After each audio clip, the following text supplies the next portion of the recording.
Muy buenas tardes, queridas amigas y queridos amigos, con un público que va creciendo, que ya está llegando a las 50 personas y donde, como es ya estilo, en estos eventos están representados numerosos países, están representados en este momento 3 continentes, América, África y Europa, y muchísima energía que viene también en estos momentos.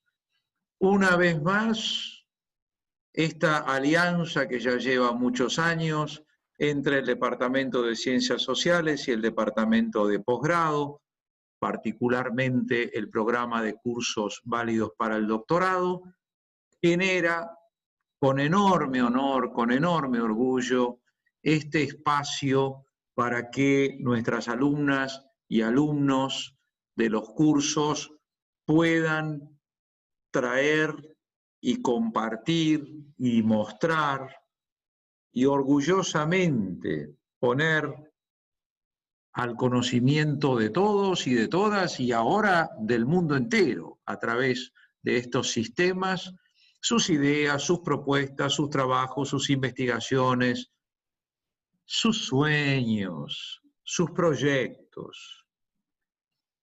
Este es un espacio que nació humildemente y sigue humildemente. Es un espacio de amigas y amigos para compartir. Nació en el mes de abril del año 2009. El tiempo ha pasado, las cosas han cambiado, 2 pandemias, esta es la segunda, ya pasamos la primera. Crecimos dramáticamente en cuanto al programa, pasamos de 54 alumnos a más de 5.000, que no es poca cosa, y hemos mantenido y seguiremos manteniendo, creo yo, el mismo espíritu de fraternidad, de felicidad en lo diverso, de encantarnos al poder construir dentro de la diferencia, dentro del respeto, que es, eso sí, la clave absoluta. El respeto es imprescindible, imprescindible. De manera que hoy nos esperan 3 excelentes exposiciones provenientes de 3 países distintos, 3 países hermanos distintos. Tendremos 3 excelentes alumnas y alumnos que presentarán.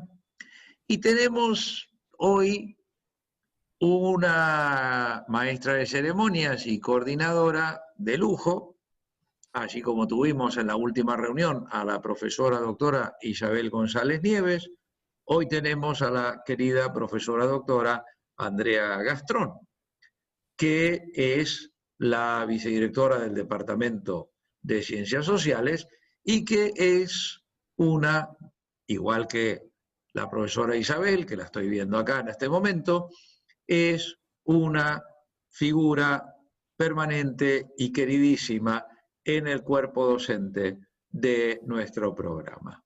De manera que simplemente antes de pasarle la palabra a ella, les recuerdo 2 cosas. Primero, que están todas y todos invitados el viernes, pasado mañana, a las 18 horas, a la sesión de cierre de estos 15 días, que terminará, como ya es costumbre, con un brindis. Así que el viernes, cada cual a tener su copa o su vaso con su bebida predilecta, preparado, aguanten hasta que terminen los discursos, que van a ser breves. Algunos no pueden soportar, ven la copa de vino ahí y no aguantan. Yo los veo que están ahí mirando la copa de vino, ahí con unas ganas terribles, ¿no? Aguanten, tengan paciencia, escuchen con respeto y atención los varios discursos que habrá y luego haremos el brindis. Están todas y todos invitados, son momentos muy lindos y muy emotivos, esos verdaderamente de gran comunidad. Es más, voy a usar la palabra con el contenido religioso que tiene, de gran comunión, de gran comunión. Son momentos en los cuales verdaderamente nos sentimos muy hermanados y esto en estas horas tan oscuras y tan difíciles y tan confusas que estamos viviendo es algo realmente importante. Siempre fue importante sentirse en comunidad, pero en estos momentos vencer la tristeza es algo que no tiene precio.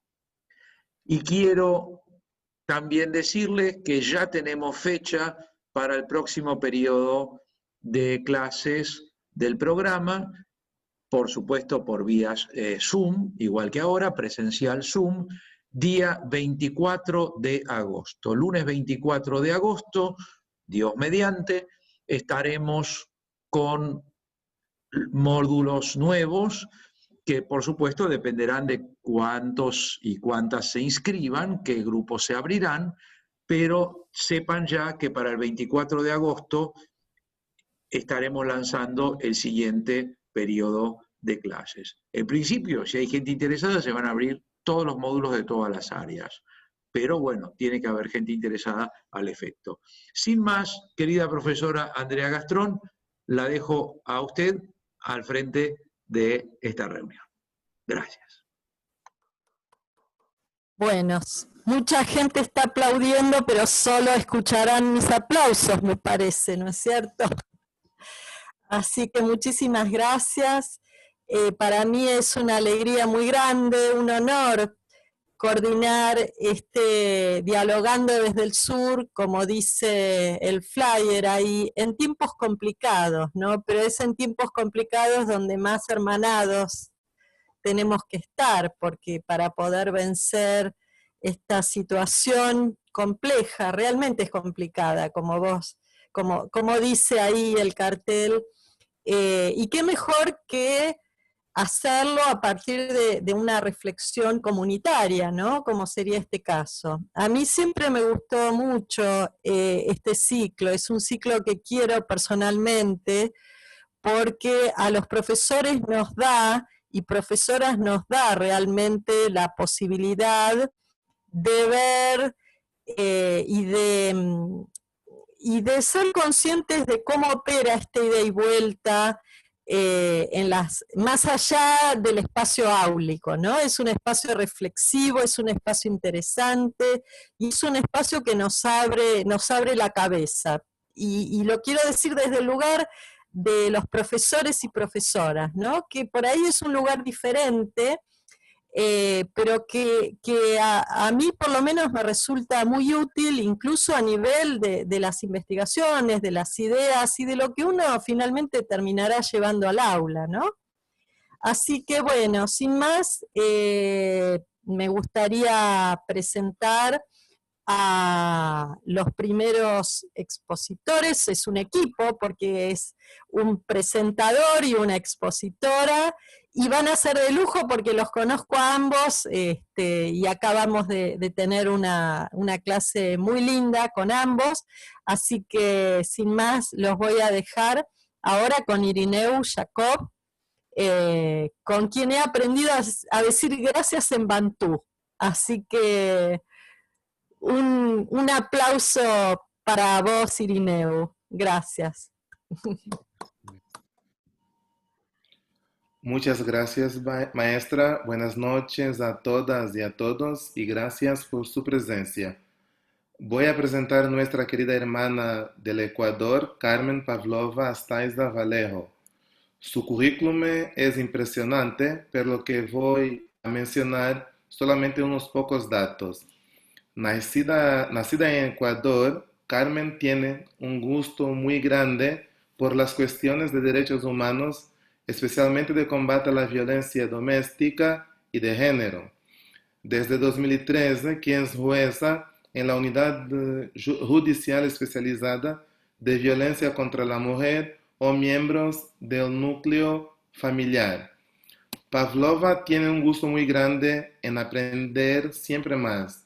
Por eso se explica que mismo siendo licenciada en Ciencias Públicas y Sociales por la Universidad Central del Ecuador, máster en Prevención en Violencia de Género por la Universidad de Salamanca, España, y doctora en Jurisprudencia, Ciencias Políticas y Sociales por la Universidad Central del Ecuador, sigue haciendo varios cursos y formaciones en el área de violencia doméstica y género.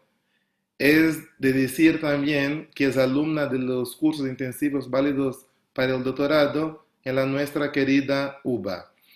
Carmen es docente del curso de formadores para operadores de justicia y policía nacional. Se desempeña también como capacitadora y formadora en estas materias de derechos humanos y violencia doméstica. Ha sido por eso mismo invitada varias veces a entrevistas, charlas y talleres en colegios, centros académicos, iglesias, programas de radio y televisión para impartir sus conocimientos y experiencias en prevención de violencia a las mujeres, niñas, niños y adolescentes, así como empoderamientos en derechos humanos. Hoy, ella está con nosotros para compartir sus conocimientos y experiencias y en particular nos hace refletir sobre una temática más que actual, COVID-19 y derechos humanos. En concreto, va a hablar sobre COVID-19, el enemigo de los derechos humanos, caso ecuatoriano. Querida Pavlova, por favor, la palabra es suya.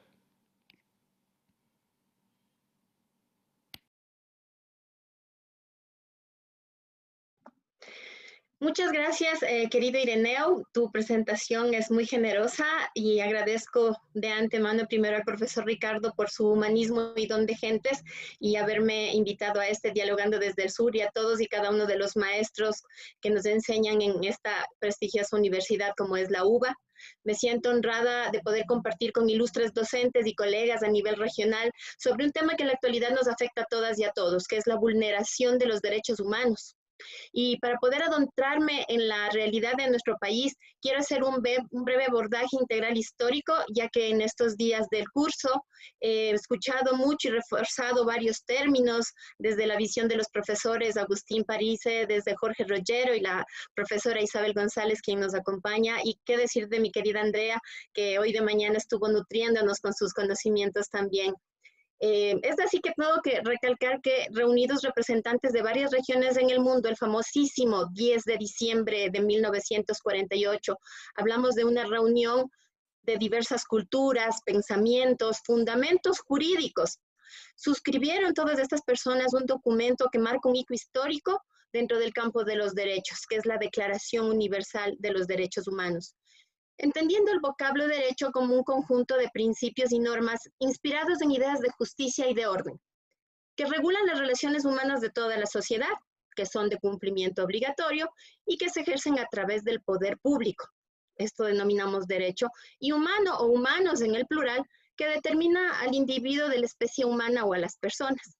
Entonces, ¿qué decimos con este concepto?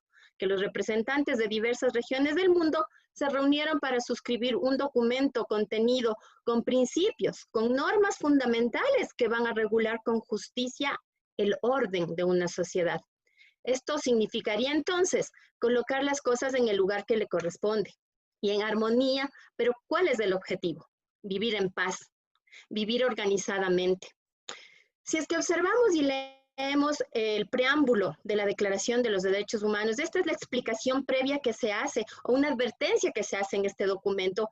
¿Qué es lo que hace? Declara a tres, que me voy a referir yo, tres términos como son, y luego derechos, la libertad, la justicia y la paz.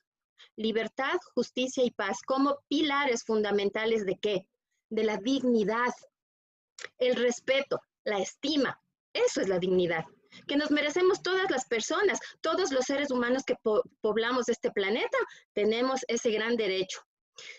Mi país, hermoso, pequeñito, la República del Ecuador, tuvo oficialmente su primera constitución política en 1830. De aquella hasta este momento han pasado entre 19 y 21 constituciones, hasta la que menciono que es la vigente del 2008, que se redactó en una ciudad, se llama Manabí, en un lugar que se llama Montecristi. Según el historiador ecuatoriano Enrique Ayala Mora, este cambio, multiplicidad de constituciones, no se debía, sino más bien a una inestabilidad política de mi país. Y luego de todas estas constituciones, que algunas la llamaron de la esclavitud por su contenido, a otras le denominaron la Carta Negra, a otras la Constitución Atea y a otras la Constitución de la Democracia, por primera vez en la historia del Ecuador, esta constitución, la que se encuentra vigente, se la conoce por recabar y por recoger estos pilares fundamentales como una constitución de derechos y justicia social, determinando entonces al Estado ecuatoriano y adicionalmente le dice soberano, independiente, unitario, intercultural, plurinacional y laico. Es un avance definitivamente desde mi perspectiva, y yo soy enamorada de la constitución de mi país porque rompió el esquema de las constituciones políticas a una constitución de derechos. Desde 1998, el Ecuador venía sufriendo una crisis económica, política, institucional y social. En 1999 el gobierno ordenó el congelamiento de los depósitos de los ciudadanos, provocando un descalabro en el sistema bancario y dejando atrás la moneda originaria que se denominaba sucre. Entonces se dolariza nuestra economía, lo que provoca el empobrecimiento de las y de los ecuatorianos. En este tiempo, 3 presidentes derrocados, 8 gobiernos distintos, 4 Cortes Supremas de Justicia cesadas por intervención de otros poderes estatales, 3 tribunales constitucionales, influencias desde el Congreso, desde el Ejecutivo, desde los partidos políticos que eran rechazados por la gran mayoría de la población ecuatoriana. En suma, no hubo una institución pública de mi país en aquella época que haya podido concluir sus periodos de asignación. Mientras tanto, en las calles existían protestas, no cesaban, rogando mejores condiciones de vida de parte de los ecuatorianos. Los partidos políticos que venían gobernando hasta ese entonces, conocidos como el Partido Social Cristiano, la Izquierda Democrática, el Movimiento Popular Democrático y el Partido Roldosista Ecuatoriano, fueron dejados atrás. El nuevo conglomerado social acude masivamente hasta la nueva asamblea, y la cual es muy generosa al acoger el sentir de la población históricamente relegada por decisiones políticas y deciden redactar esta nueva constitución a la que me estoy refiriendo. Podemos entonces también leer el preámbulo, los invito si algún momento toman nuestra constitución para leerla. En el preámbulo es lo más hermoso que podemos encontrar, una alegoría literaria al sentir de la población. Nosotras y nosotros, el pueblo soberano del Ecuador. Y empieza a utilizar unos verbos que le hacen tan maravillosa, ¿no? Reconociendo, celebrando, invocando, apelando, como herederos de las luchas sociales y con un profundo compromiso con el presente y con el futuro. ¿Para qué nos reunimos y por qué recoge estos verbos tan hermosos la Constitución? Porque juntos los ecuatorianos y las ecuatorianas decidimos construir una nueva forma de convivencia ciudadana, en diversidad, en armonía con la naturaleza y que tiene como finalidad el buen vivir, el denominado summa causae, con el cual también nos habló en el taller la otra tarde el maestro Jujuy, no recuerdo el apellido difícil, en Colombia. Por lo limitado del tiempo me quisiera extender en el tema constitucional, pero profesor Ricardo ya nos salió las orejas antes de empezar, entonces tengo que limitarme en el tiempo. Lo dejaré hasta ahí para avanzar al segundo hito al que quiero referirme, que es el tema de la pandemia COVID-19.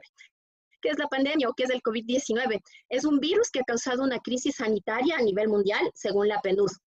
Ellos dicen que esto es mucho más que una crisis de salud, porque ha puesto a prueba a todos los países que tienen ahora no solamente que lidiar con la enfermedad, sino con las crisis sociales, económicas y políticas devastadoras que esto ha provocado y que van dejando huellas imperecederas cada día que pasa. Es así entonces que la ONU interviene y nos direcciona un poco más ya a mi tema, que es la protección del derecho a la salud, priorizando a quienes, a los más vulnerables, para evitar el contagio y las muertes masivas.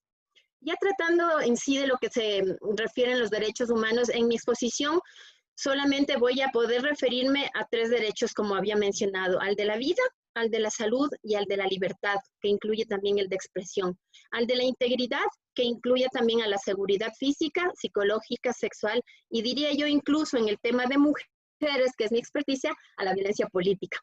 Estos derechos constitucionales, por el principio constitucional de seguridad jurídica, dice claramente y dispone al Estado ecuatoriano, que es el encargado de garantizar estos derechos. No solamente lo dice la Constitución del Ecuador en sus artículos 66, en el 3 y en los varios numerales, sino también la Declaración Universal de los Derechos Humanos, en el artículo 3, en el artículo 9, en el artículo 13.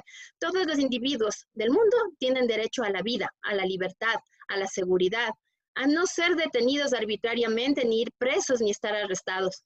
Todas las personas pueden circular libremente, elegir una residencia, el territorio donde vivir, salir del país, volver al país, etcétera, etcétera. Entonces, conforme lo dispuesto por la Constitución, el Estado ecuatoriano tiene esta obligación de garantizar tanto el ejercicio como el goce de estos derechos. En la Constitución, como les digo, vigente desde el año 2008. Pero lo cíclico de la historia, sumado a esta pandemia universal, hizo que en un abrir y cerrar de ojos, al propio estilo de Baran Boadar, el creador o la pareja creadores de Dark, dice que ubican a Dark entre Lost y Stranger Things. Desde el año 2017, el Ecuador comienza a sufrir una transformación, si no más regresión, en derechos, en lo político, en lo jurídico, en lo económico y en lo social, atravesando situaciones que aterrizaron en una explosión social en el mes de octubre del año pasado, del 2019, provocado, diría yo, por el decreto ejecutivo presidencial número 883, que proponía el alza del precio de los combustibles. En este momento histórico que empieza a evidenciarse una serie de vulneraciones sistemáticas a los derechos humanos, que se empeora y profundiza desde febrero del 2020 ante la declaratoria de pandemia del COVID. Esta declaratoria de pandemia también alcanzó al Ecuador. Quiero referirme, y no puedo compartirles pantalla, pero cualquier momento puedo, y está a disposición de ustedes las estadísticas que deben estar en el Google. Se pueden evidenciar a través de las mismas, y estas me las ha proporcionado la Defensoría del Pueblo, que es la institución pública en el Ecuador encargada de velar por la administración de los derechos humanos. Las estadísticas de los muertos, de los heridos, de las personas privadas de libertad y por violencia de género, las que han sufrido esta vulneración de derechos durante las manifestaciones del mes de octubre por el decreto ejecutivo 883, esto es, en 11 días de protestas, de un total de 17 millones de habitantes ecuatorianos. Tenemos 8 muertos que oscilan en edades de entre 26 a 50 años de ciudadanos que estuvieron, que habían sido fallecidos. Los heridos sumaron 1.340 entre hombres, mujeres, niños. Violencia de género, es decir, abusos en contra de mujeres por su condición de género y abusos que incluye abusos sexuales, 4. Y personas privadas de la libertad tenemos 1.192 que fueron arrestadas y detenidas. Según los medios de comunicación, unos fueron trasladados hasta la unidad de flagrancias para ser juzgados, mientras que un gran número estuvieron desaparecidos, pero luego se supo que habían sido trasladados a instalaciones policíacas, es decir, a recintos policiales, lo cual también vulnera derechos fundamentales. Entonces, con estos números se puede evidenciar que dentro del marco de protección que le corresponde al Estado ecuatoriano y su responsabilidad de garantizar los mismos, esto es, el derecho a la vida, a la salud, a la integridad y a la libertad, conforme a las estadísticas expongo, no cumplió su deber estatal. Existieron y existen vulneraciones a los mismos. El presidente actual, Lenín Moreno, a través del decreto ejecutivo 894, derogó el 883, obviamente para evitar que existan más manifestaciones, obviamente más responsabilidades estatales que devienen en múltiples vulneraciones, como he dicho, a muchos más derechos humanos.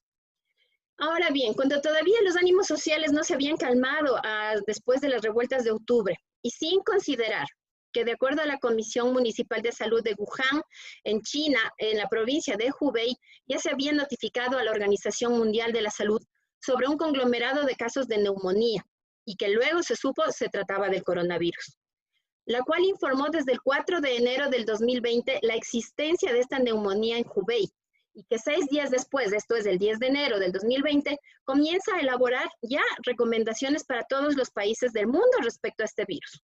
China hace pública la secuencia genética del COVID y el Ecuador no estaba apartado de esta información, la conocía perfectamente. Pese a todas estas alertas mundiales sobre el virus y a la existencia de un caso potencial de coronavirus en el Ecuador, en estas fechas se estaba llevando a cabo un campeonato de fútbol interno denominado la Liga Pro.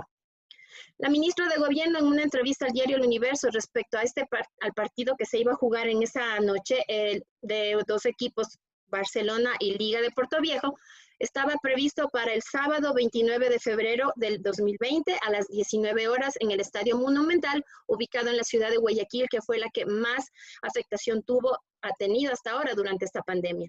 Y ella asegura que el gobernador está en comunicaciones con los equipos. Y lo dijo textualmente, y cito: si así lo deciden, pueden jugar a puerta cerrada. Lo que no se puede permitir son aglomeraciones, es decir, pueden jugar sin público. Eso lo dijo la ministra de Gobierno en horas de la mañana, pero no en las horas de la tarde. Pero en la mañana, la ministra de Salud de ese entonces, la señora doctora Catalina Andramuño, ya anunció y confirmó el primer caso de COVID aquí en Ecuador, en la ciudad de Babahoyo. Los directivos de los equipos de fútbol deciden jugar a puertas cerradas, comunican a los aficionados que ya habían comprado sus boletos que lo podrán usar próximamente en otros partidos, sin dimensionar la gravedad que significaban los contagios por el virus, ni siquiera teniendo una planificación o un plan de contingencia sanitaria para la población. Pero aquí voy a hacer un hincapié necesario, ya que en octubre de 2019, cuando las manifestaciones de los transportistas empezaron a tomar fuerza, el presidente de la República también, a través del decreto ejecutivo 884, crea o dicta el estado de excepción, conforme a las atribuciones constitucionales que le da el artículo 164, en el cual ya se restringe la libertad de asociación, es decir, reunión de personas a nivel nacional, lo que significaba limitar la conformación de aglomeraciones en espacios públicos durante las 24 horas del día, con el objeto de impedir que se atente contra los derechos del resto de ciudadanos. También limita el derecho a la libertad de tránsito en todo el país, en los casos en que se atente contra los derechos y garantías del resto de ciudadanos, con el objeto de impedir que se efectúen actos contrarios al derecho de terceros, que se den actos vandálicos, que se atente contra la vida de las personas y preservar así de esa manera el orden público. Este decreto duraría 60 días. El 11 de marzo del 2020, en cadena nacional, el presidente de la República nuevamente decreta en el registro del suplemento oficial 160 del 12 de marzo del 2020, que todo el Sistema Nacional de Salud ecuatoriano tome y adopte nuevas medidas de prevención y control, entre las que se encontraba el aislamiento obligatorio y domiciliario, restricción a eventos masivos, bioseguridad personal, uso de plataformas tecnológicas, entre otros. Pero luego, con decreto ejecutivo 1017, y argumentando que el Estado ecuatoriano se encuentra atravesando una calamidad pública ante la presencia imprevista del coronavirus en el país, misma que ha afectado aspectos económicos y sociales del pueblo ecuatoriano. El presidente de la República nuevamente decreta estado de excepción por 60 días.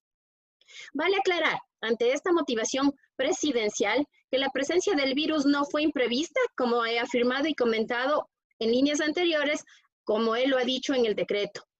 Pues él ya sabía perfectamente, y todos sabíamos de la existencia desde inicios del año del COVID.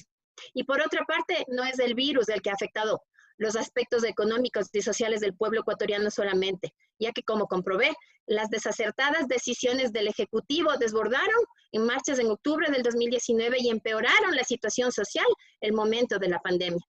El confinamiento y el encierro social en un primer momento necesario por razones de seguridad ante este virus del día a día comenzó a convertirse en lo más funesto que es el área social, económica y la población. Sí, ha venido agravando, por supuesto, las restricciones, las limitaciones de los derechos de los que ya he referido en líneas anteriores. Luego vino otro decreto del 1052 donde se hace una extensión al estado de excepción por 30 días. Conforme sus atribuciones, pero creo yo, haciendo un uso indebido o abuso denominado el estado de excepción, nuevamente con el decreto 1074, utilizando el presidente esta figura, como dije, a manera de comodín de naipes, decreta estado de excepción por 60 días más y ya luego hace una extensión por 30 más. Es decir, vamos a estar en estado de excepción hasta el 15 de agosto del presente año. Creo que el tiempo se me está terminando, no puedo alargarme más de lo que quisiera. Simplemente tengo cifras, tengo números que podrían observar ustedes en el internet, pero pienso que para ir concluyendo, que el enemigo número uno en el Ecuador es el COVID, pues en su nombre se ha retornado la decadencia social a mi país, la decadencia económica, la decadencia política e institucional. En su nombre se han vulnerado derechos constitucionales, en su nombre han muerto y se han matado a seres humanos, se han enfermado, se ha golpeado, se ha abusado y se ha priorizado el capital sobre las personas. Quiero terminar recordando dos frases. La una atribuida, algunos la atribuyen a Napoleón Bonaparte y otras a Ruiz de Santayana. Aquel que no conoce su historia está condenado a repetirla. Y la otra de Edmund Burke. Para que el mal triunfe solo se necesita que los hombres buenos no hagan nada. Cuando el abuso del poder te ataca, te vulnera, te quita derechos adquiridos hasta los más elementales y comienzan a palpar ya una vulneración sistemática a tu seguridad, solo me queda evocar con aliento a Octavio Paz y recordar a mis hermanas y hermanos ecuatorianos. Quien ha visto la esperanza no la olvida. La busca bajo todos los cielos y entre los hombres, y sueña que un día va a encontrarla de nuevo. No sabe dónde, acaso entre los suyos. Muchas gracias, queridos compañeros y compañeras. Bueno, muchísimas gracias, Pavlova, por tu excelente exposición, realmente, y además por haber respetado tu tiempo de una manera contundente, y si todos respetamos el tiempo, esto nos va a dar seguramente la posibilidad de responder algunas preguntas. Así que, muchísimas gracias. Ahora le paso la palabra a Luana Esteche, quien va a presentar a Luis Roberto Jr. Gracias. Buenas tardes a todos e todas. Para empezar, me gustaría saludar a los profesores de la Universidad de Buenos Aires que asisten a esse evento, lo que hago cuando saludo al profesor Ricardo, diretor de los cursos intensivos de doutorado, y la profesora Andrea Gastrón, quien es la coordinadora de este acto. Me gustaría saludar a las demás personas presentes, en especial a los colegas del curso para doutorado de la Universidad de Buenos Aires. Es una gran satisfacción estar en este acto, presentando a mi colega Luis Roberto Olímpio Jr., estudiante de los cursos para doutorado en la Universidad de Buenos Aires, área laboral, graduado en Derecho por la Universidad Paulista, abogado, miembro del Comité de Jóvenes Abogados de la Orden de los Abogados de la Ciudad de Araras, São Paulo, Brasil, posgrado en Derecho y Procesos Laborales de la Universidad Mackenzie, estudiante de maestría en Unimep, de Piracicaba, São Paulo, Brasil. Luis presentará um artículo cuyo tema é atual e muito importante em este cenário que estamos vivendo. Su título é Reflexos de la Pandémica en las Relaciones Laborales, caso de Brasil, cuya explicação, por supuesto, nos enriquecerá em esta tarde. Luis, seja bem-vindo, por favor. Muchas gracias, Luana. Buenas noches a todos y a todas. Y en nombre del director del Departamento de Ciencias Sociales y del Programa de Cursos Válidos para el Doctorado, Dr. Ricardo Rabnovich, y de la coordinadora del evento, Dra. Andrea Gastrón, saludo a todos los maestros y a los presentes en esta conferencia. Para exponer este contenido, voy a hablar un buen portuñol, pero creo que en poco tiempo podré hablar fluentemente el español, que es lo objetivo. Me siento mucho honrado por contribuir y participar en el diálogo desde el sur, ¿no? El tema, como dicho por Luana, es muy extremadamente relevante, né? E ha sido discutido com grande preocupação por brasileiros especialistas em direito laboral, né? Eu he assistido um webinar recentemente e muitos juízes, desembargadores, ministros estão muito preocupados com os reflexos da pandemia, né? Em período pós-pandemia. E para conseguir ajudar um pouco com o contenido, vou dividir a exposição em 3 pontos, né? O primeiro, as medidas adoptadas por el governo brasileño em las relações laborales, tendo em conta a pandemia. Lo segundo es los reflejos de la pandemia en la corte laboral y aspectos procesales. Y por último, voy a hablar un poquito de los riesgos en las relaciones laborales para el futuro. Prometo ser muy rápido y no ultrapasar el tiempo, senão mi micrófono va a cerrar. Inicialmente, es muy importante señalar que en Brasil foi muy rápido em adoptar medidas provisionales para proteção do emprego e ajuda a las empresas, né? Temprano em las primeiras contaminações, né, de COVID-19, han sido decretado estado de calamidade pública e editado las medidas provisionales número 927, 936 e 944.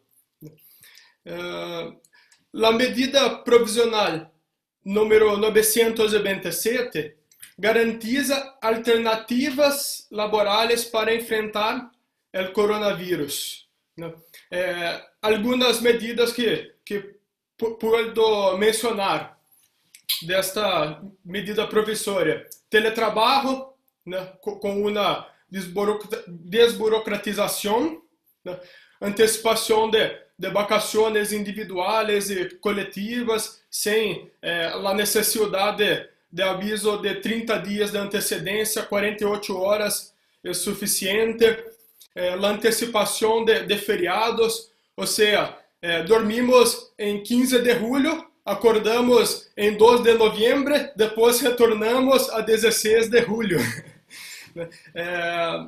A compensação futura por horas extras também foi uma medida. Acordos individuais entre empregados e empregadores têm supremacia em este período sobre as leis e convênios coletivos. E para os profissionais de saúde, pode trabalhar 12 horas e descansar 12 horas, e aún fazer 2 horas extras, né, com compensação futura. Ou seja, trabalha 14 horas e descansa 10 horas. Me parece um pouco absurdo, né? Me sinto quase regressando à Revolução Industrial, né? Mas um pouquinho iremos atingir as 16 horas, né? Pero é a medida que foi adoptada. E a medida profissional número 936 tem como objetivo proteger o emprego e o empregado. Se permite a redução da jornada de trabalho com salário proporcional ou a suspensão do contrato de trabalho por um período limitado. Hasta recentemente, ayer, se prorrogou um pouquinho os prazos para redução e suspensão do contrato de trabalho. E o governo também assinou a medida provisional número 944, né, que autoriza as empresas com certos ingressos brutos anuais a haver financiado a nómina de sueldo, né? Eu pesquisei essa palavra em Brasil, folha de pagamento, né? Por um período de 2 meses. limitado a una cantidad equivalente hasta 2 salarios mínimos por empleado. Y con respecto a nuestro punto 2, los reflejos de la pandemia en los aspectos procesales, el tribunal suspendió todos los plazos procesales en los primeros días desde el decreto del estado de calamidad pública. Después regresó a funcionar normalmente, sin embargo, sin actividad en persona, porque todos los servidores, incluyendo los jueces, estaban y aún están haciendo home office, ¿no? Como consecuencia, por falta de seguridad jurídica, todas las audiencias de recolección de evidencia, né, audiência de instrução e colecção de prova em Brasil, estão suspendidas. Não se tem audiência. O processo ocorre, pero se há necessidade de probar algo em audiência, suspende. E creio que isto basta hasta terminar el COVID, el estado de calamidade pública. Em outras palavras, né, desde março, temos inumeráveis processos que aún estão suspendidos. Há prioridade neste momento em processamento de processos que estão em execução de juízo ou execução de sentença para os brasileiros. E não se prognostica hasta este momento o regresso das atividades presenciais, o que é muito malo, porque muitas pessoas dependem desta verba que tem natureza salarial e alimentar, né? Enquanto a los reflejos da pandemia para um futuro, ponto controvertido em Brasil é se COVID-19 é uma enfermidade profissional ou se não lo é, né? Considerado acidente de trabalho. Segundo a medida provisional número 927, não era, a exceção da prueba del nexo, ou seja, prueba de que se contraiu o vírus na empresa, o que é uma prova praticamente impossível, né? É uma prova diabólica, como chamamos em Brasil, né? Pero a Corte Suprema suspendeu o dispositivo. E agora, em caso de contaminação de um empregado que está trabalhando, o empregado ou sua família devem ou não ser compensados. Se tem esta inseguridade, e creemos que o empregador terá que provar a prevenção para que os empregados não corram riscos. Pero não existe uma posição consolidada. Cada juez pode juzgar subjetivamente. E o Brasil, desde a grande reforma laboral de 2017, ha estado reduzindo o papel de los sindicatos e promovendo a negociação individual entre empregados e empregadores, o que, obviamente, coloca os empregados em situação de desvantagem, né? E a medida provisional número 936 permitiu muitas violações de direitos fundamentais, que mesmo em um estado de calamidade pública, é muito malo e peligroso, né? E sem a participação significativa do sindicato de trabalhadores. Quando digo significativa, hablo porque o sindicato tem que ser cientificado, tem que notificar, avisar o sindicato de que está tomando uma medida. Pero o sindicato não tem palavra para ir contra. es prerrogativa del empleador, simplesmente informa el sindicato, informa el gobierno y se puede hacer o que se bien entender nos limites de la medida provisional.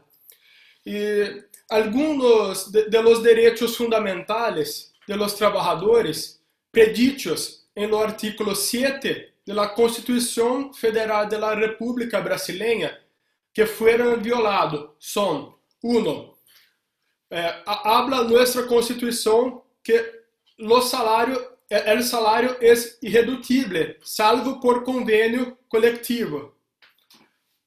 Con la medida provisional se puede reducir el salario sin que se haya una convención colectiva. Otro punto, reconocimiento de los convenios colectivos. No se hay en este periodo de pandemia, porque los acuerdos individuales directos entre empleados e empresas, empleadores, están acima, né? Ou seja, invertemos a pirâmide de Kelsen. Invertemos a pirâmide. E outro direito fundamental que se ha violado es las horas normales de trabajo que no se excedan 8 horas por día y 44 horas semanales. Como he dicho, para los profesionales de la salud que pueden trabajar hasta 14 horas directas, né? Indenizar el período de pausa, de descanso para alimentación, y 10 horas después voltar para outra jornada de 14 horas directas de trabalho. E também ha violado o artículo 8 da Constituição, que diz: el sindicato es responsável de defender os direitos e interesses coletivos ou individuais de la categoria, incluso em assuntos judiciais ou administrativos. Pero, como dicho, es empleadores e empleados. O sindicato não tem palavra, simplesmente ciência. Simplesmente te notifique. Ou seja, que podemos concluir que muitos direitos fundamentais han sido violados, aunque em estado de calamidade pública, e a preocupação é com os precedentes. Como será quando a calamidade pública acabar, a pandemia se controlar? Esperamos que luego, né? Pero não se sabe, há muita insegurança jurídica. Quando se tem direitos fundamentais, é muito peligroso a violação, né? Depois, o poder judicial tem muitos precedentes que se podem ser negativos e a subjetividade do juiz podem tornar caos ao sistema jurídico do país. Então, o Brasil ha mostrado em los últimos anos, antes da pandemia, uma tendência de flexibilidade ou hasta mesmo de desregulação das leis laborais. Então, existe essa grande preocupação para o direito laboral brasileiro, principalmente depois da pandemia. É isso o que tinha a falar. Muitas graças a todos. Bueno, excelente tu exposición, Luis. Realmente yo estaba pensando y recordaba en esa brillante palestra del profesor Wilson, ¿no? Cuando él hablaba del principio de no regresividad de los derechos. Y esto parece que el escenario nos está mostrando todo lo contrario, o sea, estamos volviendo, como vos muy bien decías, ¿no? Al tiempo pasado, ¿no? Lo cual es realmente preocupante. Así que bueno, agradecemos muchísimo, nos estás dando un panorama muy interesante sobre lo que está ocurriendo en Brasil, al igual que antes Pavlova, la situación de Ecuador. Es muy interesante escuchar distintas voces, ¿no? De distintos países del mundo. Y ahora vamos a escuchar a un expositor de la Argentina, de nuestro país, que es nada menos que Patricio Gandulfo, y que va a ser presentado en este caso por Arlot Murcia, de Colombia. Así que, Arlot, te escuchamos. Muchas gracias, doctora Andrea. Muy buenas tardes a todos los asistentes. Muy agradecida con la universidad, con el doctor Rabinovich por darme la oportunidad. En este momento, pues el día de hoy me tocó, o tengo el honor de presentarles al doctor Patricio Marcelo Gandulfo. El doctor es abogado de la Universidad del Museo Social Argentino, especialista en Derecho Procesal Penal, docente universitario en la Universidad del Museo Social Argentino y la Universidad de Flores, de las materias Derecho Penal, parte especial, Derecho Procesal Penal y Garantías Constitucionales y Práctica Profesional Supervisada. Ha publicado diversos artículos vinculados al derecho procesal penal y en los últimos tiempos a las prácticas restaurativas, tanto en la revista de Derecho Procesal Penal de IJ Editores, en la cual oficia de coordinador, como también en muchas otras, y ha brindado conferencias en relación a las áreas de su especialidad, además de tener una amplia experiencia como funcionario público en el Poder Judicial de la provincia de Buenos Aires. Su más reciente publicación trata sobre la pandemia y la restauración del tejido social. En esta publicación el doctor aborda la problemática global que nos toca vivir desde la mirada restaurativa. Como vemos, tiene una amplia experiencia profesional y su tema de exposición el día de hoy es la función judicial desde la perspectiva del summa causae, enfocando esta intervención en la función del juez, el paradigma restaurativo y la cosmovisión ancestral del summa causae. Le damos la bienvenida entonces al doctor Patricio Marcelo Gandulfo. Bienvenido, doctor. Muchísimas gracias Arlot por la presentación. Gracias a la Universidad de Buenos Aires, a los queridos amigos doctor Ricardo Rabinovich y doctor Andrea Gastrón, a esta hermosa experiencia que es participar del ciclo Dialogando desde el Sur. Bueno, quiero que sepas, Ricardo, que la importancia de la comunidad a la que vos te referías al principio es lo que impulsa justamente esta exposición. ¿Por qué? La historia del derecho penal y el derecho procesal penal son la historia de la violencia, la exclusión, el conflicto y el poder punitivo. A través de los siglos han coexistido los modelos conciliatorios, pero también los confiscatorios del conflicto, ¿no? Pareciera que con el paso del tiempo se afianzó la idea de que la meta de la administración de justicia penal es la aplicación de la ley, ¿no? Entendida como la obediencia a un orden, y que el delito afecta a una norma y que tiene por víctima al Estado. Entonces la paz jurídica sustituyó a la paz social. Tenemos una justicia penal desprestigiada. En los últimos años en la Argentina ha tenido una imagen negativa del 70% y lamentablemente esto es un fenómeno que pasa en toda la región. Y esto es una justicia que genera violencia social. El sentido de la pena está en crisis. No cumple ninguno de sus objetivos. No impide que las personas sigan cometiendo delitos y tampoco logra resocializar a quienes egresan del sistema carcelario. Entonces, frente a semejante respuesta estatal, ineficiente para contener el fenómeno criminal y para resolver los conflictos que subyacen, surgen los programas restaurativos que no solo aspiran al empoderamiento de los verdaderos actores del trama penal, sino también a la obtención de la reparación integral, sea en la faz material como en la faz emocional, alcanzando el consenso a través del diálogo y logrando en consecuencia la recomposición del tejido social. François Host, un jurista muy importante, reseñó de manera magistral 3 modelos de juez. Para esto hizo expresa referencia a la mitología romana y asignó al Estado liberal o Estado de Derecho del siglo XIX un juez Júpiter, ¿no?, bajo el paradigma de la pirámide de Kelsen y el código. Al Estado social o asistencial del siglo XX le dio un juez Hércules, que está representado por una pirámide invertida o un embudo. Y finalmente, frente a la crisis de estos dos anteriores, y como una propuesta superadora, un juez Hermes, al que le asigna una forma de red y que se expresa como un banco de datos. El modelo jupiterino está marcado por lo sagrado y la trascendencia, es un derecho codificado, el juez es un hombre de ley. El modelo herculáneo es un juez asistencial, un ingeniero social. El derecho es el jurisprudencial.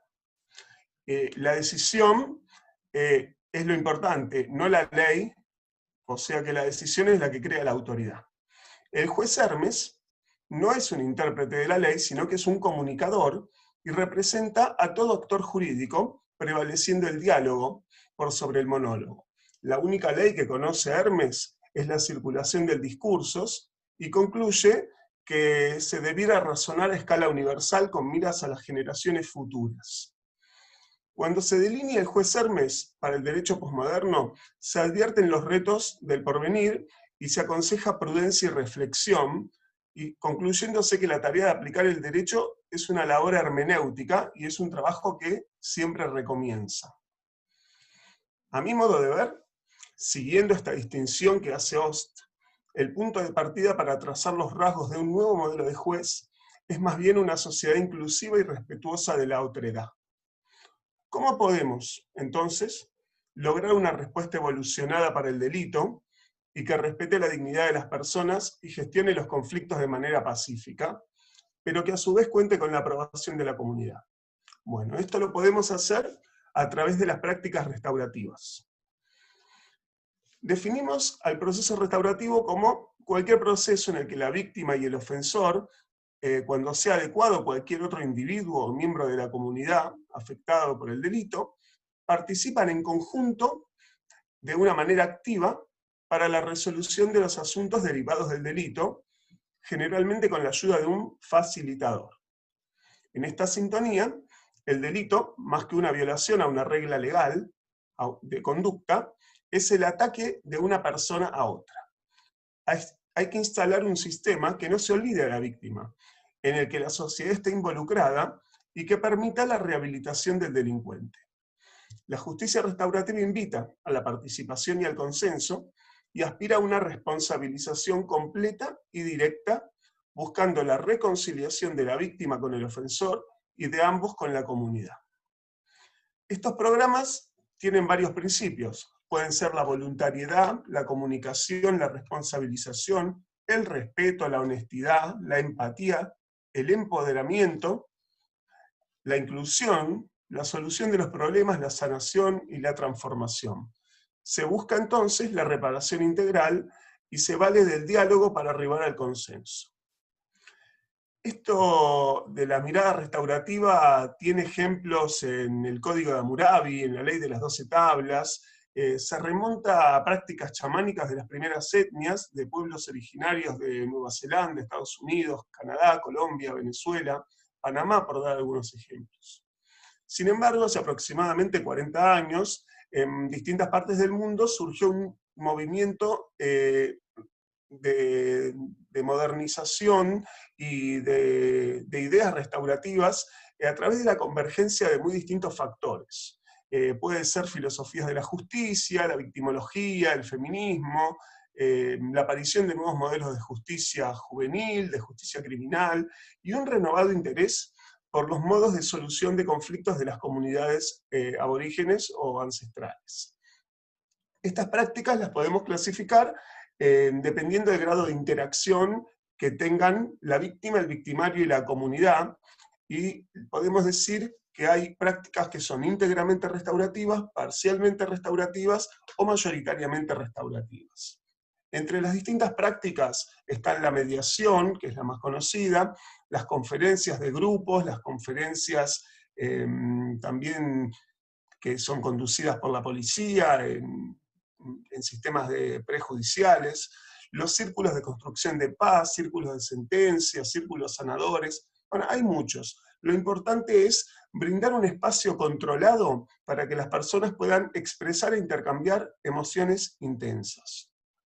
Será de esta manera que podría llevarse adelante la labor de reducir, simplificar y humanizar la justicia penal propuesta hace casi 20 años por Alberto Binder, un procesalista argentino, y quitando del ámbito de la justicia penal a todos los conflictos reparables y confiándole específicamente los que objetiva y subjetivamente no admitan reparación, ¿no? Esto es lo que se llama el programa mínimo de lo irreparable.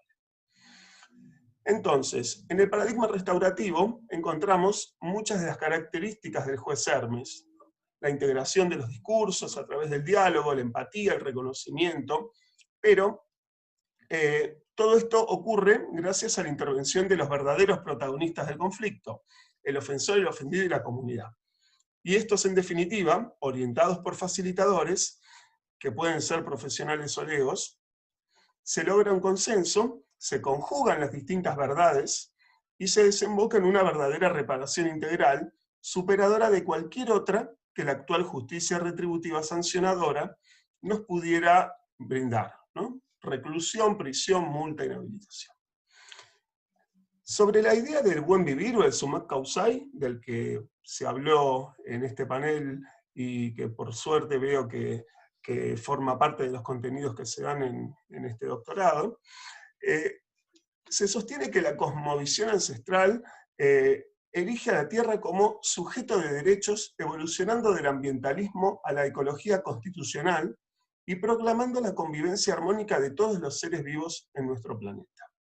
Esta visión también tiene coincidencias fundamentales con la agenda de movimientos feministas, ecologistas, el cuidado de la vida, la responsabilidad social, la cooperación, la reciprocidad y la solidaridad. El summat causae se traduce al castellano como el buen vivir o la vida en armonía, pero su significado es mucho más complejo. Esta es la razón por la que en diversos pueblos no hay un vocablo específico para la palabra medicina o la salud, porque esto abarca la cotidianeidad, el contacto con el entorno doméstico, el espacio natural y el complejo sistema de ritos y creencias. Por ejemplo, la Carta de Ottawa para la promoción de la salud enuncia como prerequisitos para la salud a la paz, a la educación, a la vivienda, a la alimentación, la renta, un ecosistema estable, a la justicia social y a la equidad.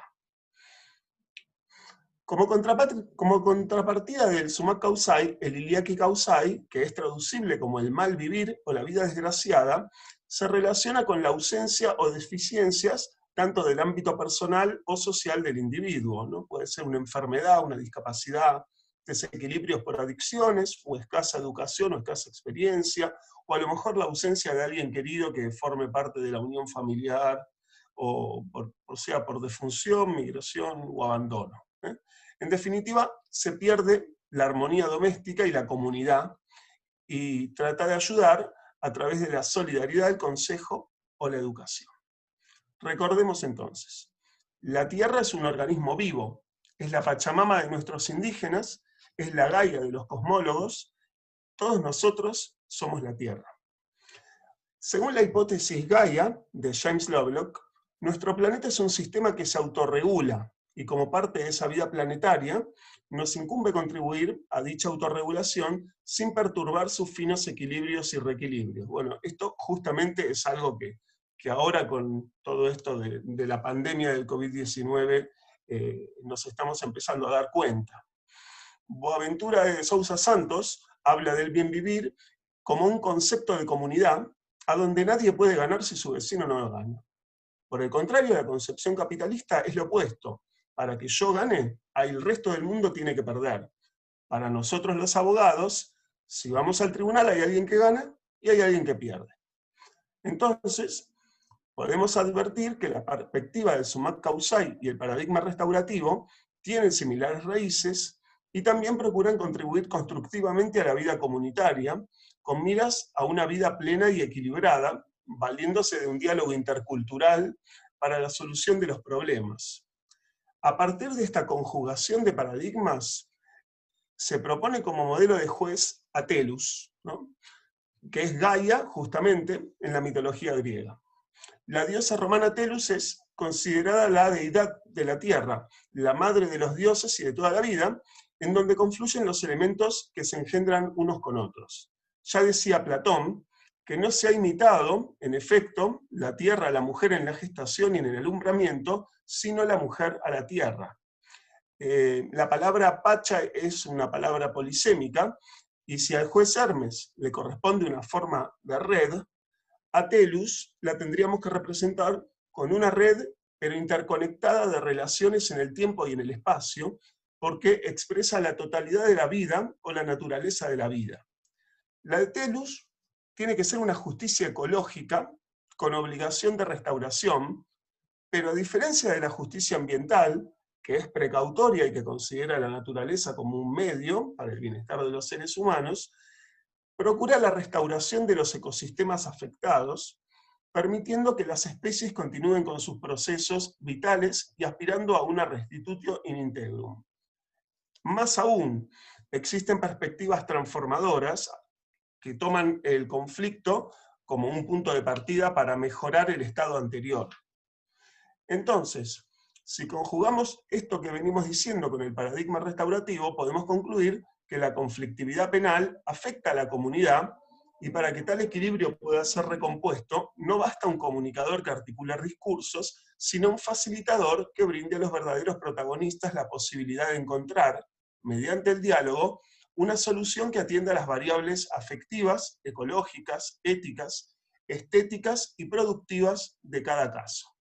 Tal como afirma Binder, el derecho es un instrumento de la paz, y la justicia tiene por finalidad construir la paz de la sociedad, enfrentando el conflicto primario, el que existe entre la víctima y el imputado. Sea cual fuera la intervención de la magistratura Telus, habrá de propender siempre a una convivencia armónica, no violenta, para humanizar el sistema penal a través del diálogo y el reconocimiento del otro, tomando la conflictividad como una oportunidad, no ya de retribuir el mal, sino de entablar una comunicación real donde las distintas racionalidades puedan hacer sentido y a consecuencia de ello se arribe a una verdad consensuada, no para buscar un culpable, sino una solución. Va de suyo que no es posible tomar estas prácticas milenarias y aplicarlas sin más en nuestra cotidianeidad, porque nacieron en comunidades que se rigen por principios y valores diametralmente opuestos a las correspondientes al modelo de sociedad que impera. Esta visión del mundo se basa en los principios de la solidaridad y la austeridad, la responsabilidad social, la cooperación y la reciprocidad.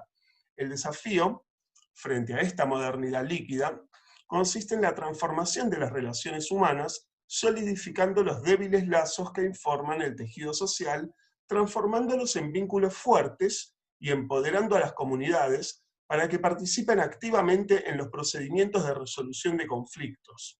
Este nuevo paradigma pretende co-construir paz positiva y encuentra en la armonía comunitaria un equilibrio saludable producto de una responsabilidad compartida.